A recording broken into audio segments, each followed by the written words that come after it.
Nous sommes de retour en direct pour la dernière partie de l'émission Split Screen sur le 666 99.1 ou si vous nous écoutez sur internet radio666.com. Mais j'ai presque envie de dire, si vous nous écoutez, vous savez déjà tout ça. Et la dernière ligne droite avec en l'occurrence le dernier film, bon du moins le dernier film en salle à l'heure actuelle de Soderbergh. Et donc là, puisque tu ne l'as pas encore fait ce soir, Jackie, je vais te laisser faire le pitch du film. Ah bah, alors là, alors là, comment il va la faciliter? Non mais j'ai oublié, non, je triche pas, c'est que j'ai oublié le prénom de la fille dans le film. Ah, d'accord. Bon. Pour dire aux éditeurs, il a tendu le bras, il a été chercher Jonathan Banks, c'est le Toubib, effectivement. Il a été chercher le point du café des images. C'est l'histoire d'une jeune fille, Emily, effectivement. Le film commence comme cela. Donc, Emily va voir son mari en prison parce qu'on apprend assez rapidement en fait qu'il a été condamné pour délit d'initié et qu'il est prêt à sortir dans les quelques jours qui viennent. Quelques jours plus tard, elle va le rechercher donc à la sortie avec sa mère. Mais on sent que finalement tout va pas très bien dans le quotidien de cette pauvre Émilie parce qu'on la sent triste, assez déprimée, et jusqu'au jour où, alors qu'elle prend sa voiture au parking, elle fonce elle décide d'en finir et donc fonce dans le mur avec sa voiture. À son réveil, elle se retrouve donc dans une clinique où elle va être prise en charge donc par le docteur Jonathan Banks. Et donc il va essayer de connaître un petit peu pourquoi elle a voulu en arriver là, et il lui demande en fait, il lui propose en fait de rester en observation dans la clinique. Et elle me dit non, donc elle va quand même manifester le désir de lui dire non, mon mari revient à la maison, il a besoin que je sois là, donc je veux éventuellement venir vous voir régulièrement à votre cabinet, mais je veux pas rester à la clinique. Donc sous la condition, donc le Toubib, le praticien, accepte et il lui prescrit en fait une sorte d'antidépresseur. Voilà, d'antidépresseur. J'ai oublié le terme du médicament parce qu'il va y avoir toute une. Ablaxil, je crois. Ablaxil, c'est celui-là, parce que ça change après. Hein. Oui, ça change. Bon. Et en fait, alors je vais pas aller trop loin dans le pitch parce que bon.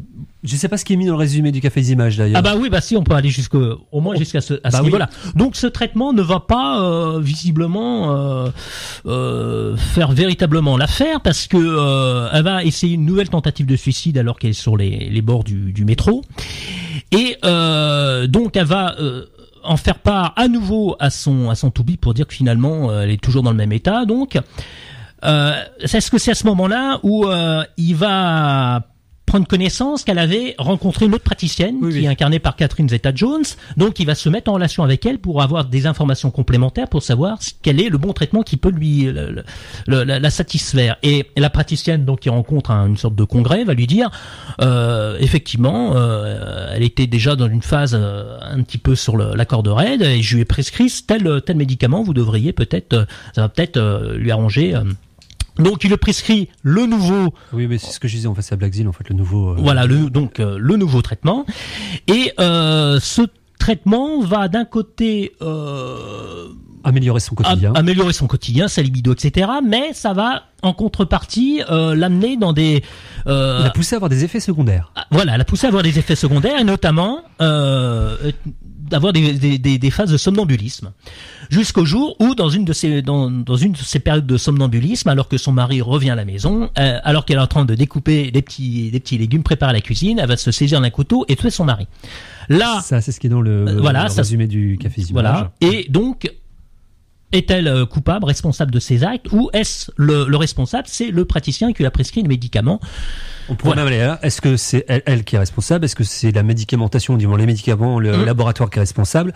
Ou est-ce que, comment on s'appelle, c'est le praticien qui est responsable puisque c'est lui qui lui a ordonné alors que s'amorce, tout en sachant qu'il y a d'autres éléments qui sont donnés parcimonieusement dans les 3 premiers quarts d'heure du film, où on apprend quand même ce praticien, en dehors donc des heures qu'il fait donc au centre hospitalier où il est, il a donné son accord pour participer à ce qu'on appelle des tests cliniques. À des tests cliniques pour tester de nouveaux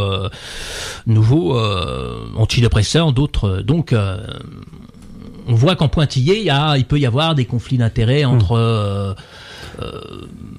Oui, voilà. Tu vois, il peut y avoir des. On va dire que c'est un tiroir par rapport à, on va dire, les intérêts de chacun. C'est lui, il fait partie des médecins qui font les tests cliniques ou il est appelé, il est patient dans les tests. Ah non, c'est un médecin qui. Il est médecin, d'accord. C'est pas lui qui prend les médicaments tests. Non, c'est le psy qui en fait fait les tests cliniques. Donc comme il l'explique, et c'est là où en fait on rentre dans le côté. Alors pas texte clinique par rapport aux médicaments qu'il a prescrit en fait à la jeune femme qui va commettre le meurtre, mais d'autres tests cliniques. Donc c'est là en fait où le spectateur, ou du moins il induit en fait toutes les interrogations sur, on va dire, le bien fondé, on va dire comment s'appelle, le bien fondé, ou du moins ce qu'induit aussi le côté des, je cherche mes mots là, 1, 2, 3, en fait les conflits d'intérêts, voilà, qu'il peut y avoir entre les médecins, les prescriptions et ce genre de choses. Donc voilà. Je vais quand même lire avant qu'on en dise un mot ce que nous a envoyé Florent à ce sujet. Voilà, le temps juste que je retrouve le texte. Et donc film de Soderbergh, donc film malin qui on va quand même le dire. Donc, film malin qui commence comme une analyse critique, en fait, de la société de consommation et des laboratoires pharmaceutiques, pour finir, en fait, en thriller. Ni tout blanc, ni tout noir. Le scénario montre la complexité des rapports entre médecins et patients. Bonne performance des acteurs qui jouent des personnages plutôt simples d'aspect au niveau de l'écriture, mais qui se révèlent être d'une grande complexité. Belle réalisation, qui n'en fait pas des tonnes, aidée par une belle photographie, scénario plutôt bien ficelé, se laisse regarder du début jusqu'à la fin, musique efficace et en accord complet avec l'ambiance paranoïaque. Et petite note en fait qu'il rajoute, la monteuse et le directeur de la photo sont en fait des pseudonymes, ce qu'on disait avec Chloé en fait. Alors c'est vrai que comme je disais aussi, je me faisais la réflexion parce que c'est vrai que d'habitude je suis toujours habitué à le voir en fait sur les tables de montage, indiqué comme sur les tables de montage, mais en fait on apprend que les noms en fait qu'on peut voir en tant que donc Marianne Bernard en tant que monteuse et Peter Andrews en tant que directeur de la photographie sont en fait des pseudonymes utilisés par Steven Soderbergh. Il a pas voulu assumer, non? Non, mais je sais pas. C'est bizarre. Alors, qu'est-ce qu'on peut dire sur ce film? C'est vrai que là, il induit. Je serais assez d'accord avec Florent. Est-ce qu'on peut dire que le film commence par Erin Brockovich? C'est ce que j'allais dire. Et en fait, se termine par. Je cherche un autre exemple. Ça, c'est un tout petit peu plus convenu avec. Il y en a qui parlent d'hommage un petit peu de. Non, mais j'ai cherché dans la filmo de thriller. Dans sa propre filmo. Oui, parce que Erin Brockovich, c'est sa filmo. En fait, avec des retournements. En fait, c'est vrai qu'il le perturbe. Le film perturbe parce qu'en fait, à un certain moment, il y a une sorte de retournement, alors qu'il n'y a pas les twists, comme on peut dire, américains, machin. Non. Même si c'est un petit peu. Même si ça manque un peu de force vers la fin, mais. Mais c'est vrai que c'est assez perturbant parce qu'en fait, c'est un film. Et c'est en ça aussi que, comme disait Florent, il est assez malin parce que il réussit à faire un film, on va dire, d'intrigue scénaristique, mais avec quand même une première partie en fait de réflexion sur la société. Alors, je sais pas si le terme de réflexion sur la société de consommation. Alors, je suis pas forcément d'accord avec le terme de société de consommation, quoique, puisque c'est vrai qu'aux États-Unis, quand même une grande partie de la population qui est sous antidépresseurs, effectivement. Oui, je rappelle juste que les recordman mondiaux sont quand même les Français. C'est quand même les Français, mais ça gangrène quand même une partie de la.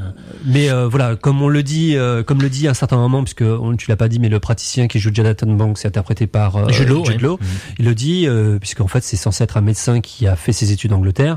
En Angleterre, quand on consulte un psychologue et on prend des traitements, c'est parce qu'en fait on est considéré comme étant malade. Et aux États-Unis, c'est pour éviter d'être malade qu'on consulte en fait un psy et qu'on prend une médicamentation. C'est ça. Donc voilà. Et voilà. Donc c'est vrai qu'il y a toute une réflexion sur les conflits d'intérêts, sur les médecins, sur la façon. Et c'est vrai que la façon dont il amène les choses, les relations entre des personnages, quand justement il va y avoir tous ces questionnements suite au fait au décès, la situation dans laquelle va se retrouver en fait le praticien Jude Law par rapport à ça, tout le monde a lui renvoyer en fait à la figure, toutes les petites choses qui de manière normale est totalement toléré, voire même en fait poussé, mais qui en fait quand dans une situation extraordinaire, on lui est totalement renvoyé dans la face, alors que ces mêmes personnes qui le renvoient dans la face sont totalement impliquées dans les mêmes conflits d'intérêts, dans les mêmes choses, mais voilà, eux entre guillemets n'ont pas eu le malheur de se retrouver en fait dans cette situation en fait d'accusé. Donc voilà, c'est aussi parce qu'il y a un chantage, il y a quand même un chantage qui s'exerce aussi. Ils le savent que de toute façon que on lui reproche en fait ce que eux ils font eux-mêmes, mais enfin ce qui les amène à s'attaquer plus ouvertement à lui, enfin, c'est parce que ils apprennent en fait des choses sur le personnage lorsqu'il était Mais en c'est Angleterre, là, en fait, que et qui quand- va complexifier en fait Voilà. même notre relation qu'on a par rapport au to-be, qui à un moment il est présenté comme celui qui, parce que vu qu'il est accusé un petit peu dans sa fonction de praticien, il y a la police, le premier contact qu'il a avec la police, c'est quand même, on remet beaucoup plus en cause sa position que en fait. Les flics, lorsqu'ils interviennent sur les scènes du crime, bien sûr, il y a un échange donc avec la jeune femme qui est passée à l'acte, mais on cuisine également quand même le to-be, et on en vient à lui demander si il devient aussi en position d'accusé. Voilà, il est aussi en position accusée. Donc lui, attaqué aussi dans sa position, il va décider bien sûr de mener sa propre enquête. C'est en ça aussi qu'on rejoint en fait, le côté un peu Erin Brockovich, où derrière ça on retrouve en fait mais la on façade. est déstabilisé dans le fait qu'on se rapproche du personnage dans la mesure où on est avec lui pour essayer de démêler un petit peu les échouaux d'une situation qui est plus complexe qu'elle n'en a l'air. Mais on est déstabilisé dès lors que on va aussi, il y a des informations qui nous sont distillées par les personnes de son propre labo qui commencent à le mettre aussi en accusation dans le fait où ils ont eu vent de rumeurs qui auraient expliqué son exil d'Angleterre pour venir aux États-Unis. Et là, je trouve ça c'est finement, c'est pas amené avec des gros sabots, c'est en cela qu'on est embarqué progressivement dans. Parce que finalement, le meurtre, du moins le décès en fait du mari, il arrive, c'est pas extrêmement rapidement, mais il arrive comme assez rapidement au début du film. On va dire une bonne demi-heure en fait du film, juste le temps de mettre en place en fait la relation. D'ailleurs, on dégage en fait Jason, comment il s'appelle, Jason Tatum, j'arrive pas très bien à dire. Oui, c'est Channing Tatum. Ouais, qui est bon. Et puis on est au plus près. On dégage en fait qui est en fait un peu le point mort quand même au niveau du jeu d'acteur quand même de ce film. Donc c'est bien, on l'écarte quand même assez rapidement quand même au d'une demi-heure. Et c'est lui qui avait joué dans Magic Mike. Ouais. Oui, mais qu'il n'était pas mauvais, mais qui n'était pas extraordinaire. Mais c'est vrai qu'on est plus habitué de voir dans les grosses productions un peu merdiques, genre la dernière Légion, des trucs comme ça. Les G.I. Joe, ce genre de trucs. Et c'est vrai que c'est Monsieur pas Muscle. Hein. Ouais, voilà, plus de muscles que de cerveau. Mais dans Magic Mike, il était bien, mais bon, c'est quand même. Ça allait avec, ouais. Matthew McConaughey transperce plus l'écran en fait que lui en fait, que Jason Tatum quoi. Et là Channing, pardon. Et voilà, mon problème avec les noms.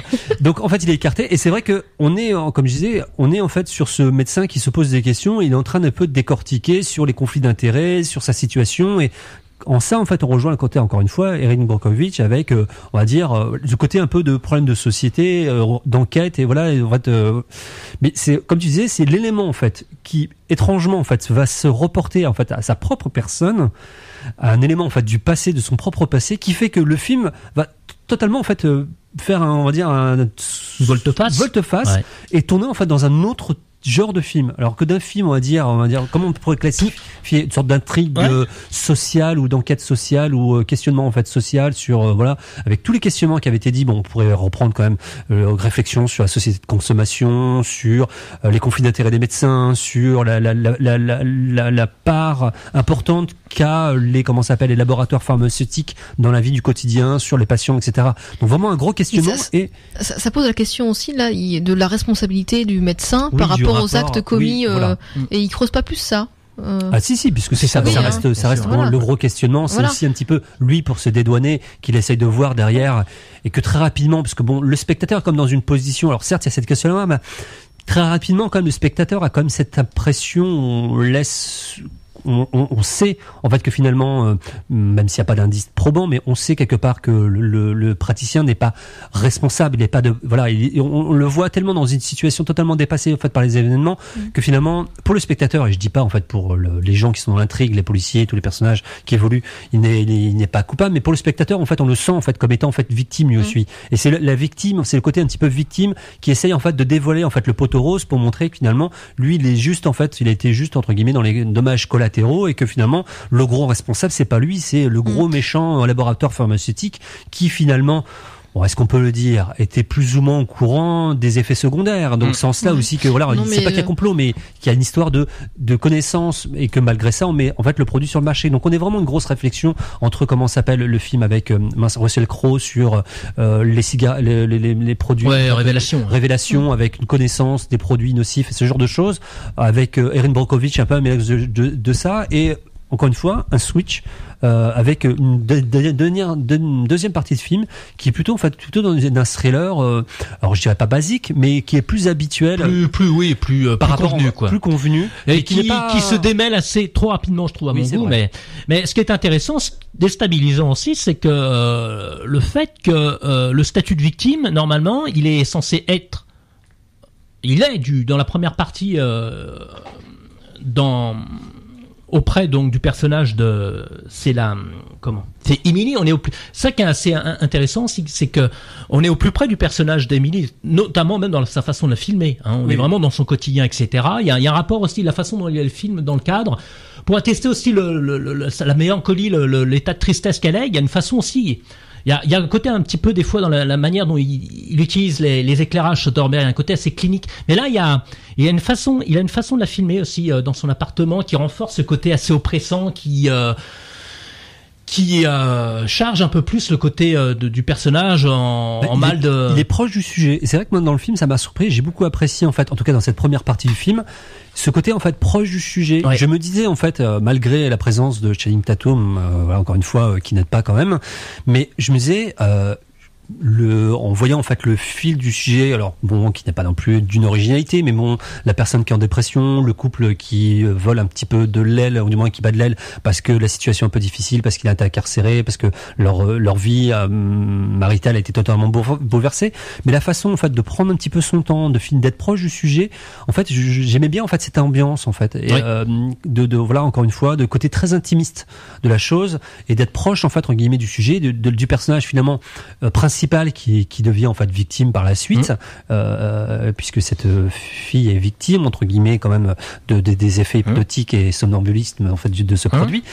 Et voilà. Et ce qui est encore une fois, un peu pas bouleversant, mais à dire perturbant, c'est qu'on s'en éloigne après. Finalement, on est proche en fait de cette victime là, et finalement on se désengage en fait de ce personnage de son cas, pour s'attacher en fait à l'autre victime, parce qu'en fait l'autre victime qui est le médecin, parce qu'il y a une autre victime qui est le médecin.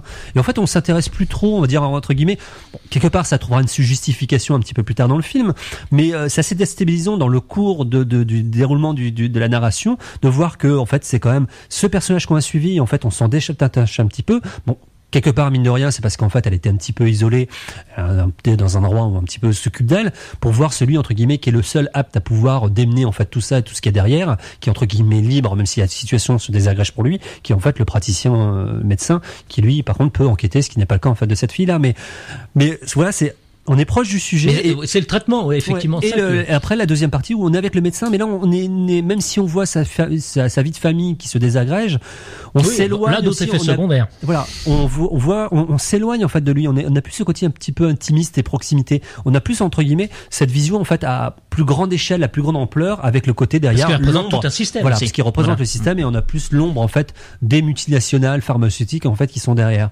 Mais encore une fois, bon, même si encore une fois, je n'ai pas éprouvé de grand plaisir sur la seconde partie du film, sur la résolution d'une certaine intrigue, un certain nombre de choses, ça va, ça fonctionne bien. Mais bon, on aurait pu s'attendre un petit peu à mieux, un peu plus complexe, ou finalement, c'est pas qu'on est déçu, mais bon, c'est pas qu'on a envie de dire tout ça pour ça, mais voilà. Mais par contre, on peut apprécier entre guillemets comment ça s'appelle, pas la performance, mais le fait d'avoir entre guillemets fait ce parti pris de dire qu'on va faire deux films en un, la manœuvre en fait de switcher d'une vision, parce que c'est vraiment deux films différents. J'ai presque envie de dire, il faudrait que je revoie en fait le film pour voir sur la photographie, s'il n'a pas changé la photographie, parce qu'on a vraiment l'impression qu'il est parti totalement sur autre chose, sur deux sujets en fait, deux films qu'il a vraiment collé, qui auraient juste comme ligne conductrice en fait ces personnages et cette histoire en fait de décès. J'ai l'impression que le traitement formel des 3 premiers quarts d'heure s'applique à la vie que vit au quotidien le personnage d'Emily. Il y a une façon de la filmer, c'est très resserré, c'est très dans la façon de traitement de la lumière, etc.,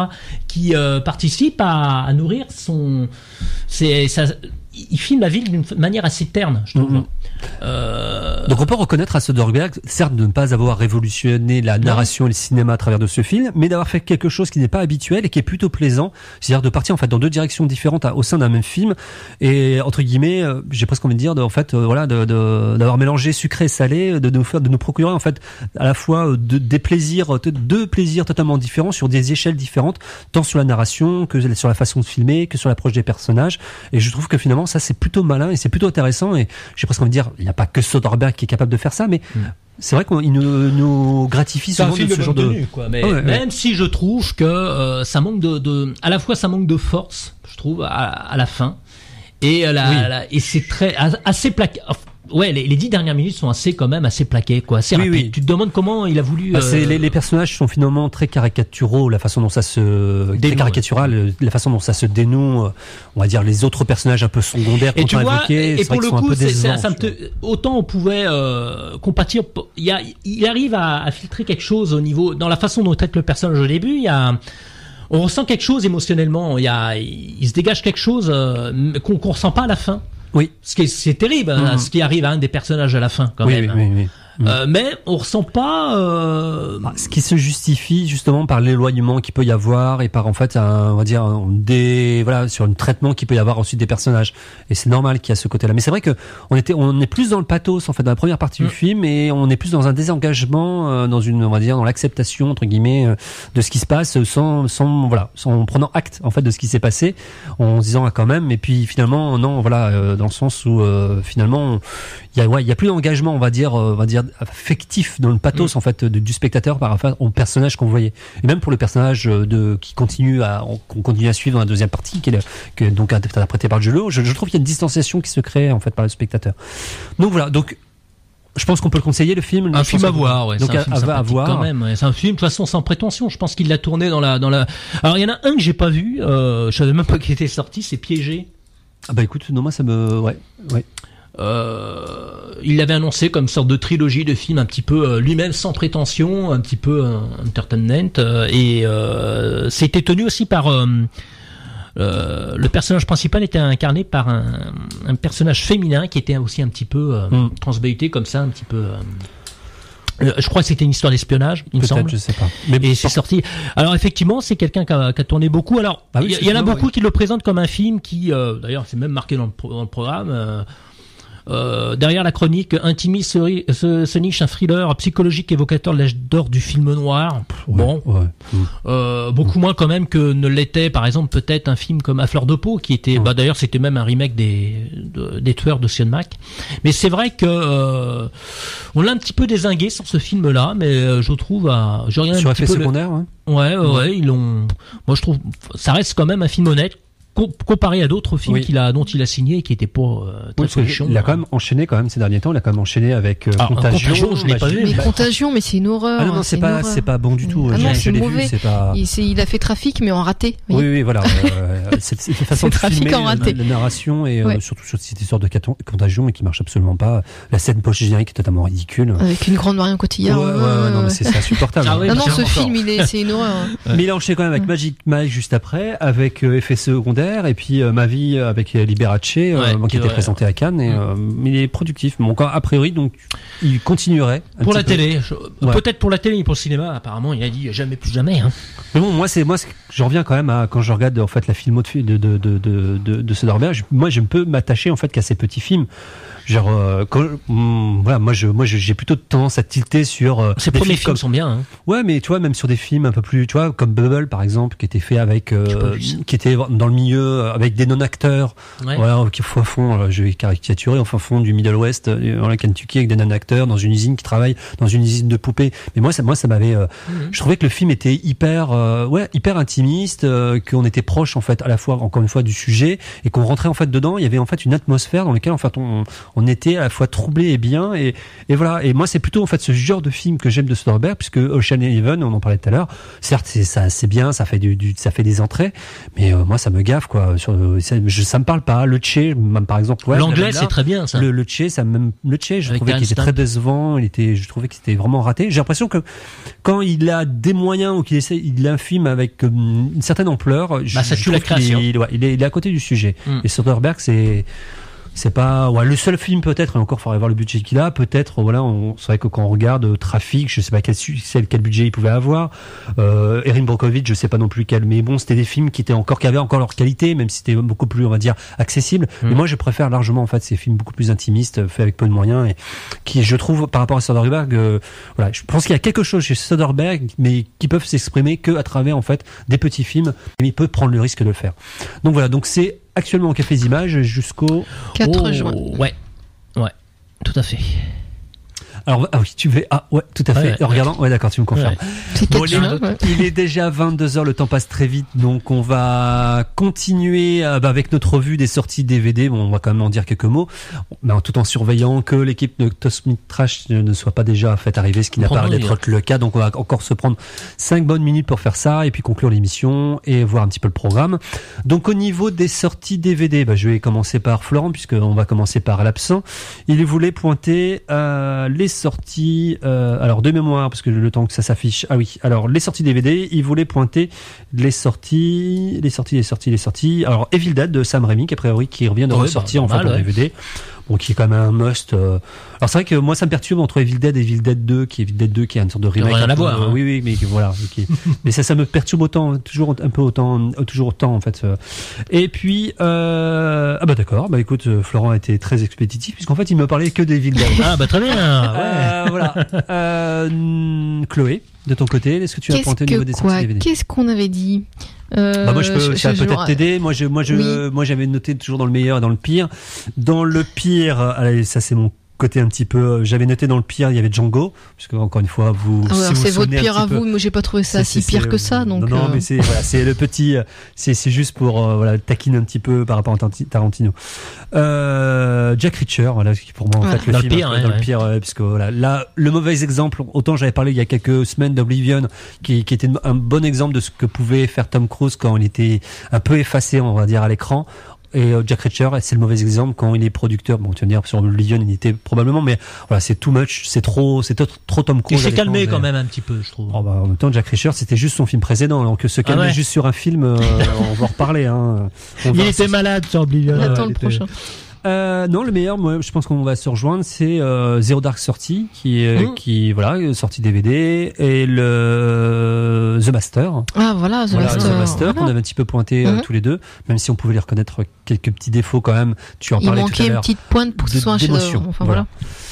Et puis comme ça moi j'aurais fait un petit peu tous les inventails, puisqu'on a parlé de Zero Dark Thirty, de The Master, qui sont des films un peu plus et puis dans les films un peu plus on va dire accessibles, et on va dire j'avais noté le dernier repas qui était le Kim Ji-woon, première production américaine, qui est pas extraordinaire, qui est vraiment très léger, qui a ses défauts, mais qui faisait bien rire avec Schwarzenegger. Tu l'avais pas vu toi, Jackie, Alsace la bicyclette? Non, oui, t'en avais parlé, mais il sort aussi en DVD. Je l'avais pas vu. Alors, sinon, dans les classiques des classiques, vu qu'on évoquait un petit peu le film noir, là, via Soderbergh, c'est en Blu-ray, donc je pense que ça va ressortir en DVD. Il y a Liver to Heaven, qui est Péché mortel, de John Stoltz. C'est génial, ça. Un vieux film de 45 avec Gene Turney. D'accord. On n'est pas dans les canons de la femme fatale, vu qu'on n'est pas dans le cadre du film noir typique thriller urbain, mais on est d'ailleurs totalement dans l'opposé. On est plutôt dans une approche Technicolor à Douglas Sirk. Ça commence comme une sorte de mélo Technicolor, mais qui se noircit de plus en plus qu'on avance. Et c'est vraiment un petit bijou, ça. Ça s'appelle Péché mortel. Et d'ailleurs, ça aussi, avec Sion Max, ça a été un des réalisateurs d'Hollywood des années 40 qui a été redécouvert. Et un autre film de John Stoltz qui est superbe, qui s'appelle Hangover Square. Je sais pas si ça vous dit quelque chose, sur film de psychopathe. C'est une sorte de pianiste qui est pris de folie au fur et à mesure qu'il écrit son concerto. Et c'est génial, un concerto macabre. Et ça finit dans les flammes, ça a un côté un petit peu Faust à la fin. Mais c'est un réalisateur qu'il faut redécouvrir, ça. Et j'espère qu'ils vont en ressortir plein. Mais en tout cas, Péché mortel, ça ressort le mois prochain, je crois. D'accord. Voilà. D'accord. Et juste peut-être sur les BO, tu voulais nous pointer quelques petites choses? Oui, alors surtout des liens, parce que je sais plus qui m'a interpellé la dernière fois. Lui, il voulait avoir des liens sur des sites de vente, mais c'est surtout en général, les éditeurs de BO ont leur propre site de vente. Donc, il y a 4 labels incontournables. Alors, il y en a un, on va commencer par le français quand même. C'est Music Box. Eux, au départ, c'était un fanzine de Lyon qui éditait leur propre fanzine photocopie à la photocopieuse, quoi. Ils se sont fait connaître donc dans les années 90. Ça a disparu. Là, ils sont revenus avec un label. Ils éditent leur propre BO.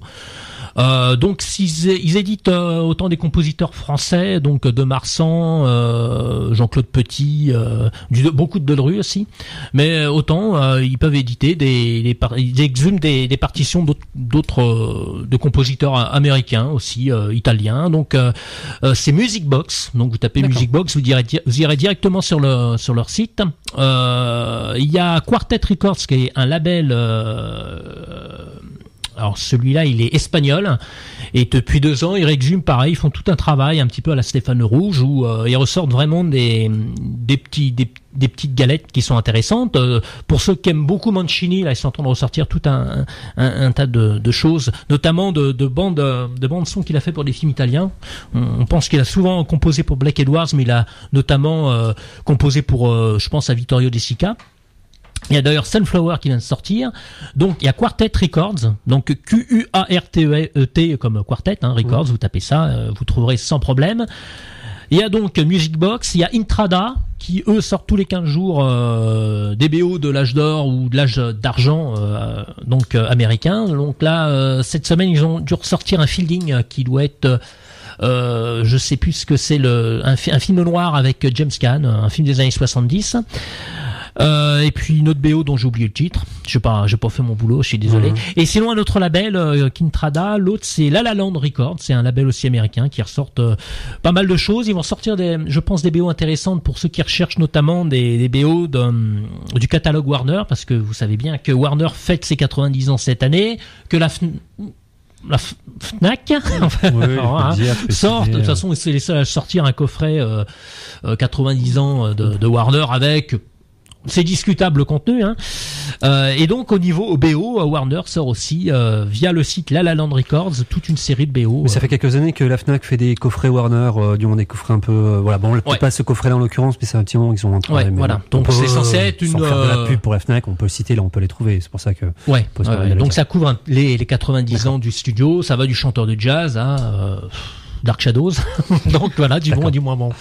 D'accord. Bon, pour ceux qui voudraient s'y référer, trouver quelques références. D'ailleurs, peut-être il faudra voir pour mettre ça aussi sur le site, pour mettre ça sur le blog, l'Overblog.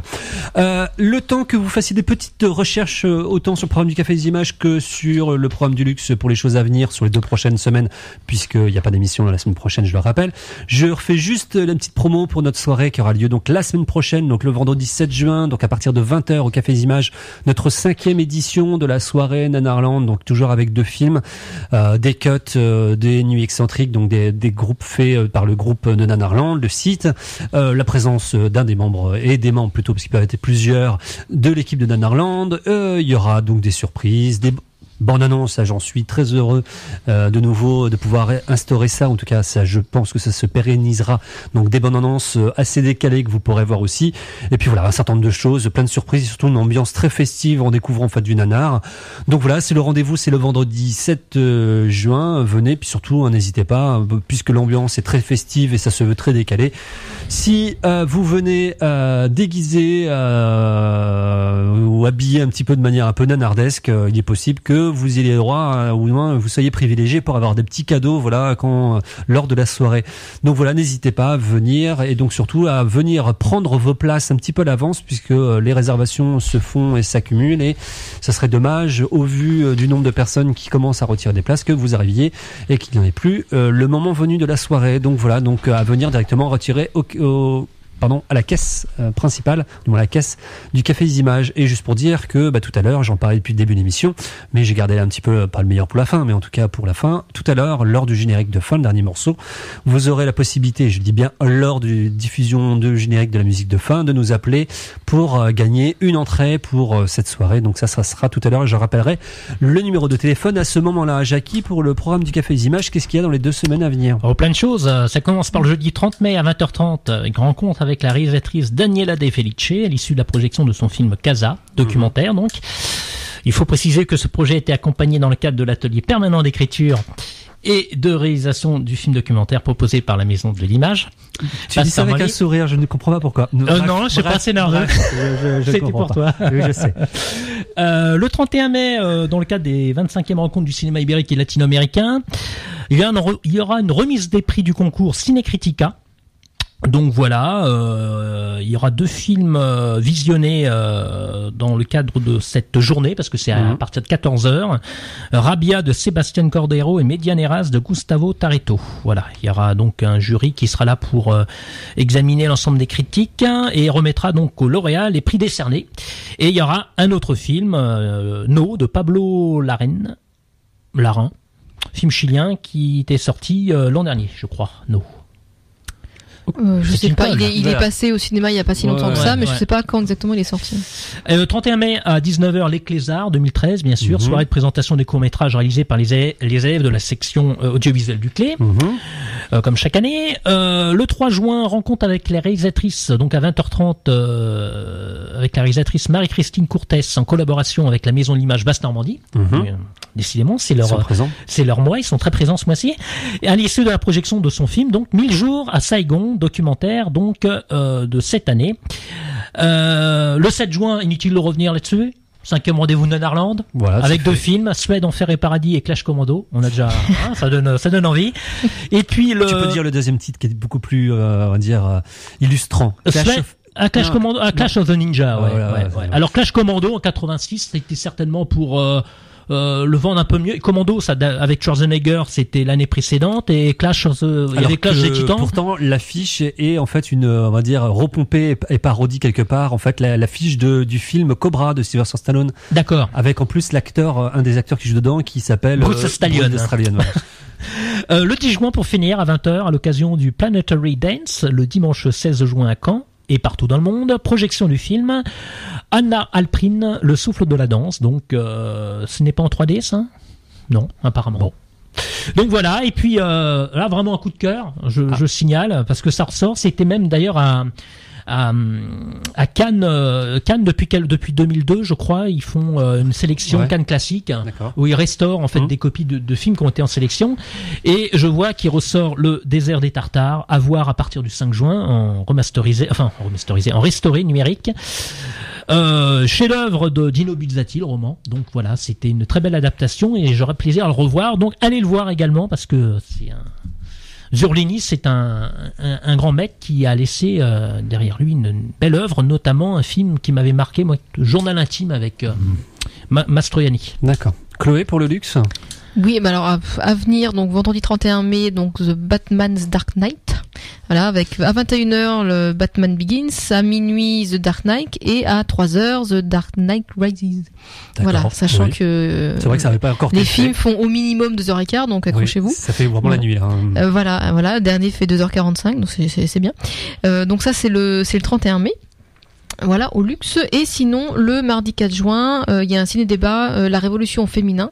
Donc, quand la Révolution s'est faite femme, Aidé et Célia, c'est un documentaire cubain, en fait, qui se passe, qui raconte les années 53 avec les années Castro, tout ça, quoi. Voilà. D'accord. C'est tout ce qui est en fait. La prochaine que je vois, c'est le 14 juin, donc on en reparlera. Ah, d'accord. Bon, voilà. On en reparlera à ce moment-là. Ok, écoutez, les 22h13, je pense qu'il est largement le temps, pas qu'on laisse la place à l'équipe de Cosmic Trash, puisqu'ils n'ont pas l'air d'arriver, mais bon, quand bien même, on vous laisserait avec le programme de la Bête, du 666, voilà, les programmes préenregistrés, une musique préenregistrée, peut-être en attendant que l'équipe de Cosmic Trash arrive, ils sont là, ils arrivent. Donc ils vont pouvoir venir s'installer. Nous, on va se donner rendez-vous pas la semaine prochaine, mais la semaine suivante, et on va se quitter avec un dernier morceau. Alors, je pensais de Wojciech Kilar, en fait, en plus, je pense qu'il a pas mal travaillé avec, comment s'appelle, Kubrick, non? Polanski. Ah, c'était Polanski, c'était pas Kubrick. Ah non, Kilar jamais. Il me semblait qu'il avait repris pas mal de morceaux dans, comment ça s'appelle, dans Shining. Non, Penderecki, ça. Ah, pardon, je confonds. D'accord, c'est pas grave. Non, bon, Kilar, oui, c'est le roi à l'oiseau. C'est c'est vrai. Kilar, c'est La jeune fille et la mort, et puis d'autres choses avec Polanski. Mais maintenant, Polanski il fait des infidélités, travaille avec Desplat maintenant. Bon. Desplat qui est partout d'ailleurs.